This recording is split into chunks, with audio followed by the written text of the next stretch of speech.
The tree lights were off. The hallway smelled like reheated gravy. And there she was, Grandma, sitting alone at the dining table, chewing yesterday's leftovers with the slow rhythm of someone trying not to cry.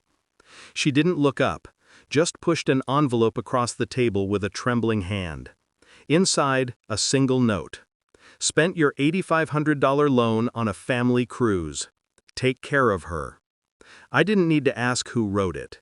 Their handwriting was always sloppy, careless, like their decisions.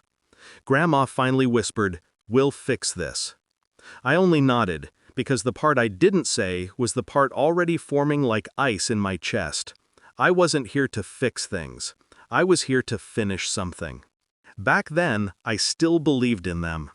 My family used to be loud in the warm way. Arguments layered over laughter, Christmases packed with noise and cheap tinsel. I trusted them because I thought blood was a bond, not a weapon. When they needed help, I gave it. When they borrowed money, I never asked when it was coming back. I loved them. I actually did. I was the responsible one, the one who left town, worked hard, sent money home. And maybe that was the mistake. Responsibility makes you look useful.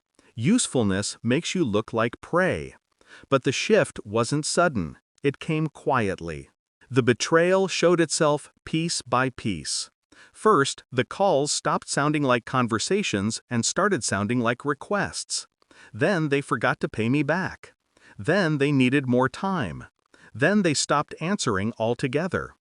I noticed posts online, new clothes, dinners out, jokes about deserving a break. Then the big one, a tagged photo on Facebook. A cruise ship deck. Family smiling. My brother holding a mojito.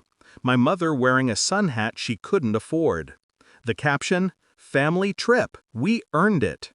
They were celebrating with the money I'd lent them to fix Grandma's roof. The moment I saw it, the heartbreak didn't hit first. The clarity did. They didn't think I'd do anything. They counted on my silence. They believed kindness equals weakness. They forgot what silence really means. It means planning.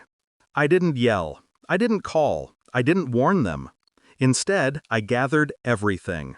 Every message, every deposit slip, every agreement, every witness, every photo, and with Grandma as my quiet anchor, I filed the paperwork. Fraud, elder neglect, misuse of funds, small claims court, even a welfare check request for Grandma's condition. I didn't embellish, I didn't lie. They created the rope. I just tied the knot. Grandma watched me work in silence. Sometimes I saw guilt in her eyes, like she blamed herself for ever trusting them. I squeezed her hand once and said, "This isn't your burden." But inside, my mind was already arranging the final scene. On the fourth day, they came home early from their cruise. A neighbor texted me, "They're back, looks angry." Perfect. I was already in the living room, sitting where Grandma had been. They burst through the door, tan, sunburned, disheveled. My mother spoke first, voice strained. Why is there a court summons in our mailbox? Why did the police come by? Why?" "Sit," I said. They did. Not because they respected me, but because something in my voice told them the ground had shifted. I slid the printed photos across the table. Their vacation. My money. Grandma's roof still leaking. Then I slid the receipts, the legal filings, the bank evidence. Their faces drained from sunburnt red to corpse white. My brother stammered, You didn't have to escalate." "You wrote, 'Take care of her,'" I said. "So I did."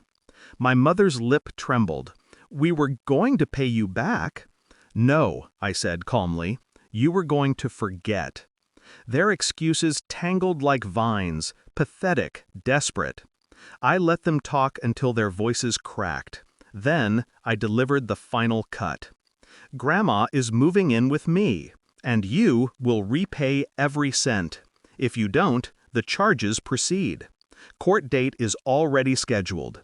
The more you talk, the deeper you sink." My brother's bravado evaporated. Please, please don't do this. There it was.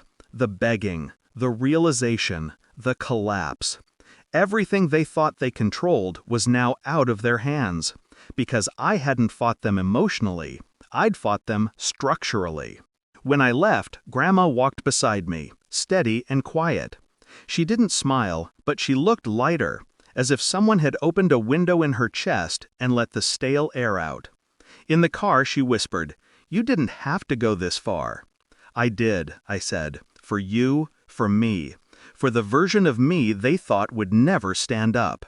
She nodded slowly. Maybe she understood. Maybe she was just relieved.